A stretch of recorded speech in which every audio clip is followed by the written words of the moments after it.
రీసెంట్గా మేము విలేజ్కి వెళ్ళాము. అక్కడ 2 ఫంక్షన్స్ ఉంటాయి అటెండ్ అవ్వడానికి. సో మాకు 1 డే ఖాళీ దొరికిండే. ఎందుకు ఖాళీగా ఏం చేద్దాం ఇంట్లో అనేసి నియర్ బై మంచి మంచి ప్లేసెస్ ఉన్నాయని తెలిస్తే అక్కడికి వెళ్ళాము. కొన్ని షార్ట్స్ కొన్ని వీడియోస్ మిస్ అయ్యాయండి, అవి నెక్స్ట్ వీడియోలో పోస్ట్ చేస్తాను. మేము ఇప్పుడు ఇది వచ్చేసి ఆనంద నిలయం అండి. ఇక్కడ శక్తిపీఠాలు ఉన్నాయి. అన్ని శక్తిపీఠాలన్నీ ఒక దగ్గర పెట్టారు. చాలా బాగుంది టెంపుల్, చాలా స్పేషియస్ ఉంది. నార్మల్ డే కాబట్టి ఎవ్వరు లేకుండే. దాని పక్కనే ఆనంద నిలయం ఉంటుంది, ఓల్డ్ ఏజ్ హోమ్ అని. చాలా ఫేమస్ అక్కడ, చాలా పీస్ఫుల్గా ఉంది. ఎంత బాగుందంటే గార్డెన్ గైస్ మీరు నమ్మదు, చాలా బాగుంది. చూస్తున్నారు కదా, చాలా ఎంజాయ్ చేశారు. ఎంత బాగుందంటే చాలా పీస్ఫుల్ ఉంది. పెద్దవాళ్ళందరూ ఉన్నారు, అంటే వయసు అయిపోయి ఉన్న వాళ్ళు ఉంటారు కదా, వాళ్ళందరూ అక్కడే ఉన్నారనమాట. మేము అక్కడికి లంచ్ తీసుకెళ్ళాము, అక్కడే తినేసాము. యాక్చువల్లీ మేము కొమరవెల్లికి కూడా వెళ్ళాము.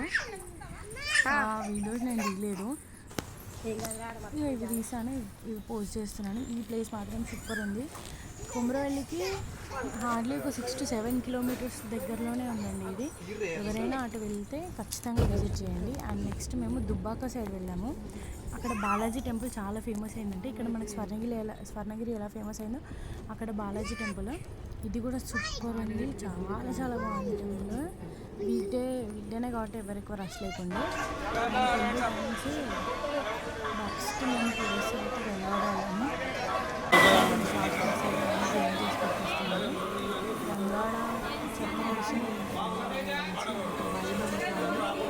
అయితే మనమే దాన్ని ఖరాబ్ చేస్తున్నాము. అండ్ ఈ టెంపుల్ వచ్చేసి నాంపల్లి గుట్ట. నేను ఇది ఆల్రెడీ షార్ట్స్లో అప్లోడ్ చేశాను, చూసేయండి. చాలా బాగుంది. మెయిన్ టెంపుల్ ఒకటి ఉండాలి, అక్కడికి వెళ్ళాలంటే మాకు ఓపిక లేకుండే. సో ఇక్కడికి స్టాప్ చేసేసి ఇక్కడికి ఎంజాయ్ చేసాము. ఇంకా మేము ఇది మాత్రం సూపర్ అంటే సూపర్ ఉంది, చాలా ప్లెజెంట్ ఉంది ఇక్కడ. కానీ టెంపుల్ అండి చాలా పెద్దగా ఉండండి, చాలా పెద్దగా ఉంది.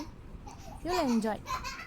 తిరిగి ఘోరంగా కలిసిపోయినాం మేమైతే. ఆ 5 days వర్త్.